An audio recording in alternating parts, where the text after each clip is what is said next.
What's good? It's Jimmypocketts. We finally made it out to Vegas. We're out here for 4 days, and my goal was to play at least a 4-hour session every day. We did not hit that goal though. I underestimated how much there is to do in Vegas. After the first day, I decided to relax, enjoy my vacation, not stress, and try to force a poker session every day. We sit down at the 1-3 with the max, 500 at Wynn at about 11 p.m. Let's get into hand number one. We look down at Jack 9 of diamonds in the small blind. Few limps over to me, and I make it 15. The big blind, under the gun, and low jack call. We go to flop 4 ways of 7, queen, jack with 2 diamonds. We got the flush draw. I see bet for 20, and only the big blind calls, and the hijack calls, my fault. 3 ways now. The turn is a queen, pairing the board. I decided to check it over, pot control a little bit. I think one of them might have a queen here, but I doubt it because it actually checks through. The river is the king of clubs. We miss our flush, but I decided to throw out a little feeler bet of 60. I'm thinking it checked through on the turn. Maybe my jack is good. They both call. They both show a king. The hijack wins though with king jack off. I'm a little shocked. I did not expect this specific player to limp with jack king off in the hijack. After that, we get dealt queen 7 of clubs in the small blind. 3 limps over to me, and I make it 15. There's a lot of limping going on out here in Vegas. I did not expect this. It's probably just the table I'm at though. The big blind, under the gun, low jack, and button call. We're 5 ways, and the flop comes 4, queen, 8 with 2 spades. We hit top pair. I see bet for 20 and only the low jack calls. Heads up now, the turn is a 7 of hearts, giving us 2 pair. Now I bet out 40. He calls again. The river is a 10 of diamonds. I decided to check it over this time. I don't remember why though, but I guess I was scared of the straight draw completing, but he bets out 75. His line just doesn't really make sense here. We got 2 pair, so I call. I show it. We're good. We take it down. He exposes a missed flush draw. We pick up queen jack off in the big blind, the small blind, and under the gun call when I raise. 3 ways now. The flop is 10-6-4 rainbow. I decide to bluff and see bet for 15, and only the small blind calls. The turn is the 2 of clubs.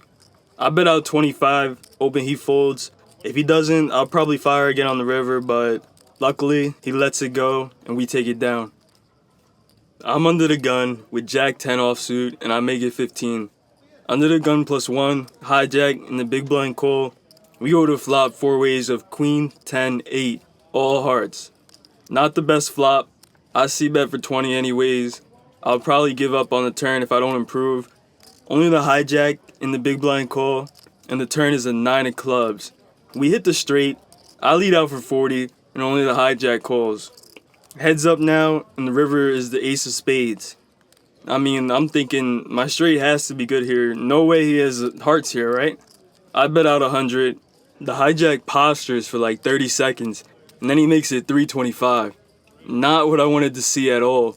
I'm thinking there's only one straight combination that beats me, and I just don't think he has hearts for some reason. I call. He flips over the bad news. He flopped the nuts and shows ace 9 of hearts. I'm pissed. I was up in the session before this. I just dumped off 500 when I didn't have to. I should have easily gotten away from this and laid it down. This is something I'm going to try to work on. I can't keep making these negative EV plays, calling out of curiosity when I know I'm behind. I decide to leave about 15 minutes after that. I'm thinking this table is way too tight to even have a chance to get my money back.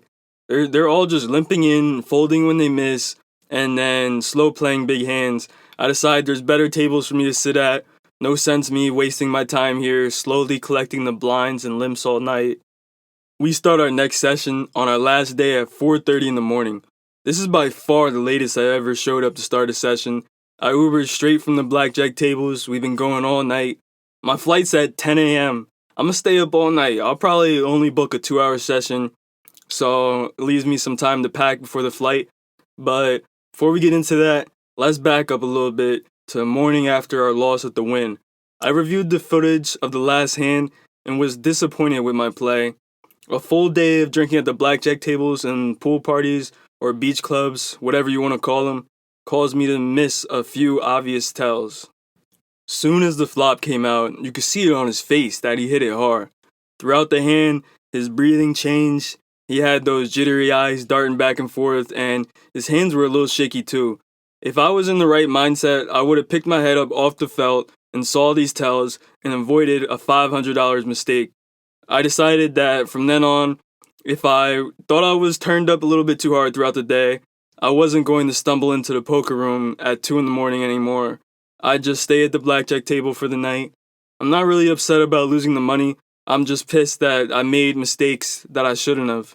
Back to our last day in Vegas, we looked down at Ace Jack in the cutoff at Resorts World. The straddle is on, and I make it 25. 2 limpers, middle position in the hijack call. We go to flop 3 ways of Jack 10-7. We hit top. I see bet for 25 and only the hijack calls. Heads up now, the turn is the ace of spades. Just the perfect card, and then he decides to donk lead into me for 40. This is a good thinking player. He most likely thought that ace was a good card from the bluff at. I'm a little pissed because I know I won't be getting any more value out of this hand. I know when I 3-bet him, he's just going to insta-muck, and that's exactly what happens when I 3-bet to 130. We take it down. We win a few small pots after that, and then about 30 minutes later, we're 4-handed now. It's about 5 in the morning, and the table's starting to break. We see pocket kings on the button with the straddle on, and I raise it 25. The entire table calls. Mind you, it's just 3 of them, but I just got a bad feeling already. When the entire table calls, my kings are for sure about to get cracked. The flop comes 10-8-4 with 2 hearts.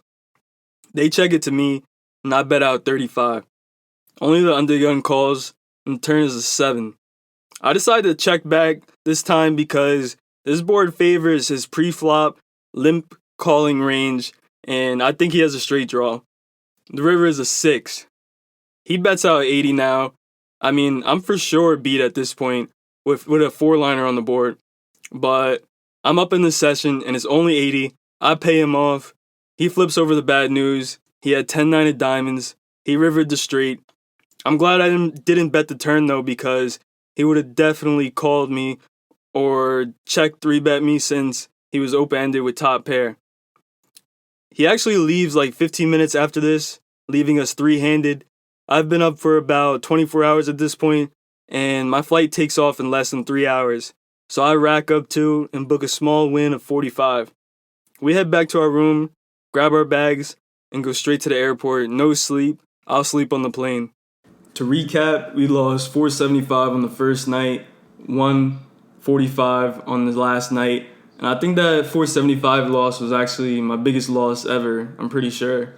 But just know we got most of that back at blackjack. I logged a lot of hours of blackjack out there. I don't really talk about it too much on this channel. That's it for today though. I'll see you guys on the next one.